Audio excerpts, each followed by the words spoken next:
کچھ کہانیاں ایسی ہوتی ہیں جو زمین سے نہیں آسمان سے شروع ہوتی ہیں۔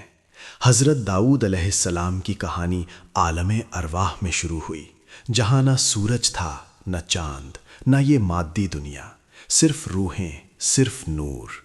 اللہ نے حضرت آدم علیہ السلام کو ان کی آنے والی نسل کا مشاہدہ کروایا۔ ہزاروں روحیں جمع تھیں، کچھ ستاروں کی طرح چمک رہی تھیں۔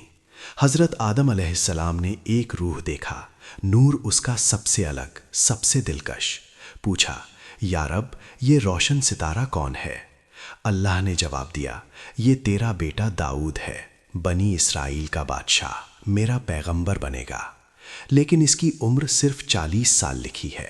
حضرت آدم علیہ السلام کے دل میں درد اٹھا، عرض کی، میری عمر 960 سال ہے، کیا میں اپنے بیٹے کو 60 سال تحفے میں دے سکتا ہوں؟ اللہ نے فرمایا، ہاں، اگر تو چاہے۔ 60 سال کا قرض، پہلے انسان سے اگلے پیغمبر کو۔ یہاں سے شروع ہوئی داؤد علیہ السلام کی اصلی کہانی۔ وقت گزرا، حضرت آدم علیہ السلام کی موت قریب آئی۔ ملک الموت آئے۔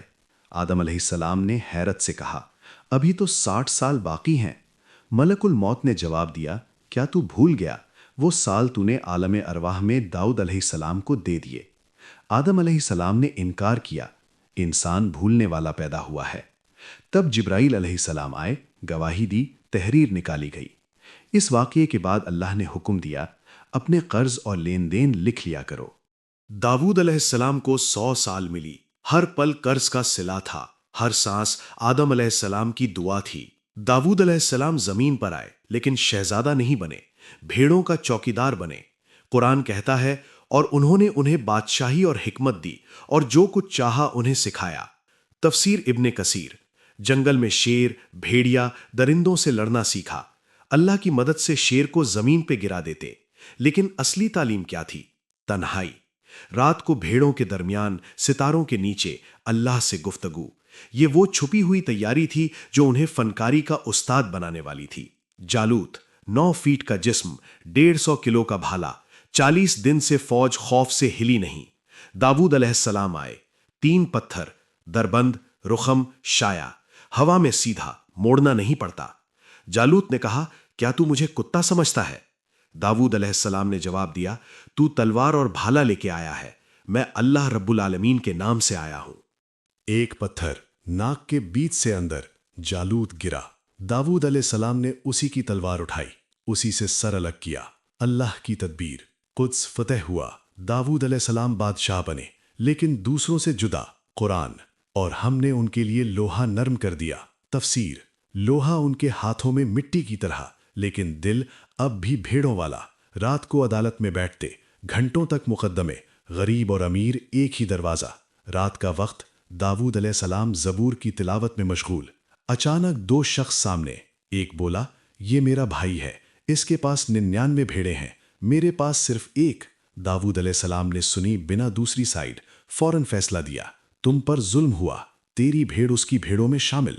جیسے ہی کہا، دونوں غائب۔ سمجھ آیا یہ فرشتے تھے، امتحان تھا۔ داؤد علیہ السلام سجدے میں گر پڑے۔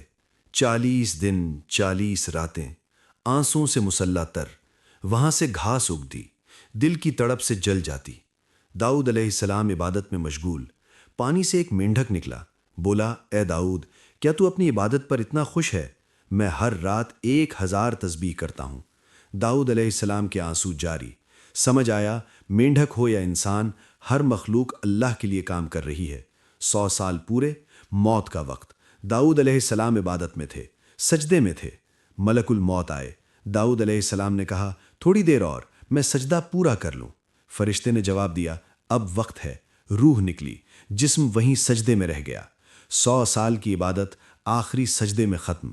یروشلم کی فضاؤں میں لہر دوڑ گئی، پرندوں کی ٹولیاں، ہزاروں، لاکھوں، اپنے پر سے ان پر سایہ کر دیا۔